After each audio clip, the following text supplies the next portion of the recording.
నువ్వు సైడ్ పడుతుంది ఈ చేయితోనే ఆ చేతితో వస్తుంది ఇలా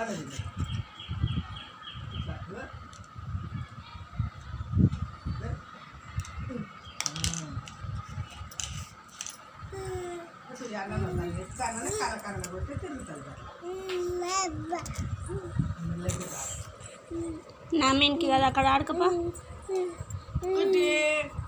ఆడుకోపో